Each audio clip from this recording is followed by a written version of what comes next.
Estas são as ruínas de Aztec, no Novo México, assim chamadas porque os conquistadores espanhóis as confundiram e pensaram que se tratavam de ruínas astecas. Todavia, eram ruínas da cultura Anasazi, parte das chamadas civilizações Pueblo.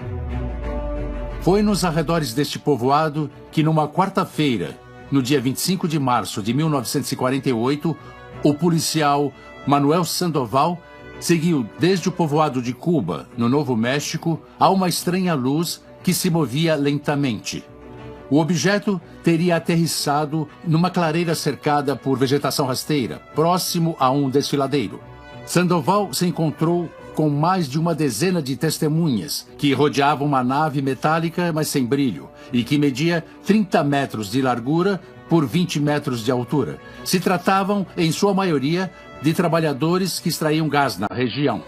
E alguns deles portavam câmaras e ferramentas. As testemunhas presumiram que se tratava de um novo tipo de avião. Um dos trabalhadores conseguiu abrir uma escotilha e, para surpresa de todos, eles puderam constatar em seu interior a presença de pequenos corpos que pareciam estar sem vida.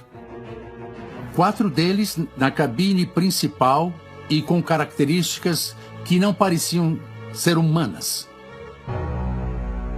Scott e Suzanne Ramsey, coautores do livro O Incidente de Aztec, coletaram evidências sobre a presença deste fenômeno por décadas. E por mais que a maioria das testemunhas oculares do evento já tenham falecido, eles conseguiram encontrar alguns deles e os convenceram a compartilhar suas experiências. Uma destas testemunhas foi Doug Nolan, que tinha 19 anos em 1948 e que decidiu compartilhar seu testemunho nesta gravação inédita do ano de 2003, pouco antes de morrer. Quando nós chegamos, vimos árvores queimando e por isso fomos lá. E daí vimos uma coisa da qual tinha uma escotilha se abrindo e pudemos observar seu interior. As testemunhas foram detidas pelo xerife de Aztec e por militares que confiscaram suas câmeras e eles foram obrigados a recuar sob ameaças, segundo nos conta Nolan nesta gravação. Acho que foi o xerife que chamou os militares. Acho que tinha cerca de 3 ou 4 deles. Todos nós estávamos ali ao redor e de repente nos disseram para ir embora, que não era permitido estar ali. O pequeno grupo de testemunhas, em sua maioria habitantes e trabalhadores da área, ganhavam muito dinheiro graças aos contratos de gás e petróleo e preferiram não falar sobre o caso, com medo de represálias do governo federal. Apenas graças ao trabalho de mais de 25 anos de Scott e Suzanne Ramsey, é possível hoje conhecer os detalhes desta fascinante aventura.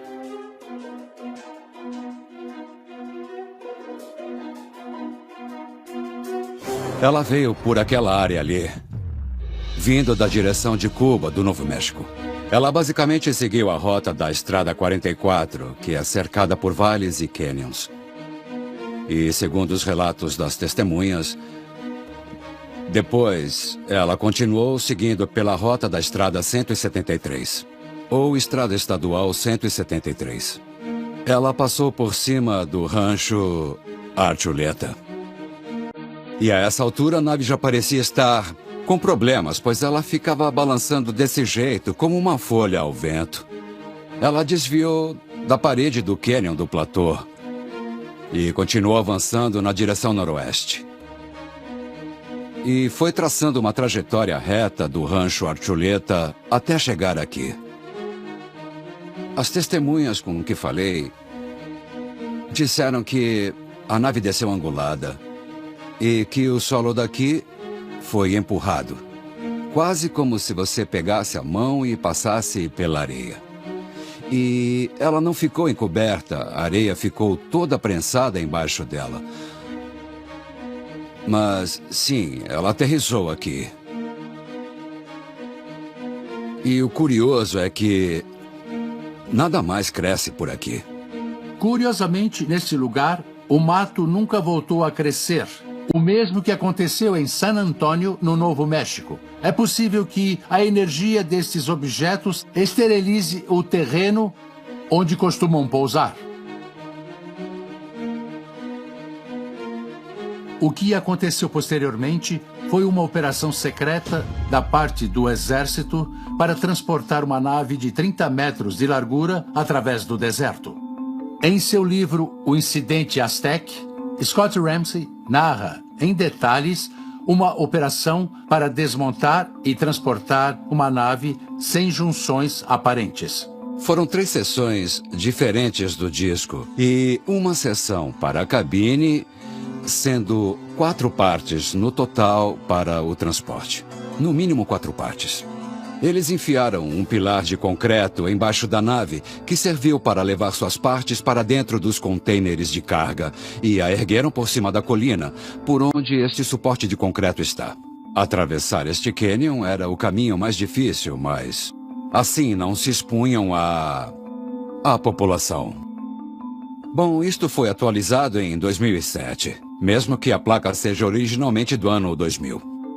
Ela está aqui para indicar às pessoas qual foi a data exata e o lugar exato onde caiu esse objeto. E para contar uma breve história para quem vier até aqui do que aconteceu. E dessa forma ajudar a divulgar esse acontecimento.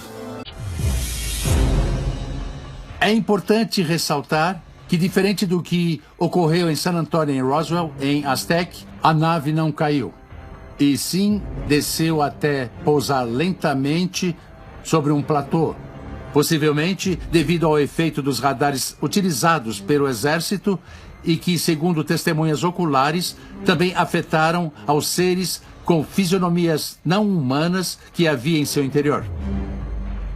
Por mais que os eventos apresentados ainda sejam debatidos, as evidências, testemunhos e a investigação dos envolvidos diretamente demonstram sua semelhança com os detalhes apresentados no memorando do agente do FBI, Guy Hotel, e que foi endereçado ao diretor desse órgão, Edgar J. Hoover.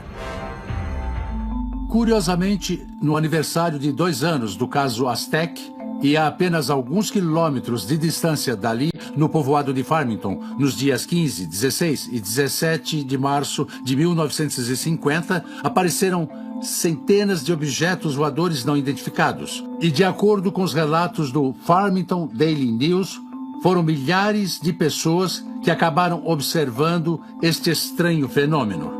Bom, vindos do noroeste para cá, foram centenas de OVNIs que passaram por Farmington e voaram direto sobre o centro da cidade, seguindo nesta direção aqui e virando depois à esquerda, indo a leste, até sumirem. Inclusive, os professores tiraram as crianças da escola e as levaram ao pátio para observar este sobrevoo espetacular. Todos eram discos prateados, com a exceção de um disco voador que parecia conduzir o grupo, que era de uma cor brilhante. E alguns especulam que talvez eles tenham vindo perto de 2 anos depois do acidente para mostrar apoio aos que morreram, ou que talvez fosse só mais um voo de reconhecimento da região que eles decidiram fazer com mais naves.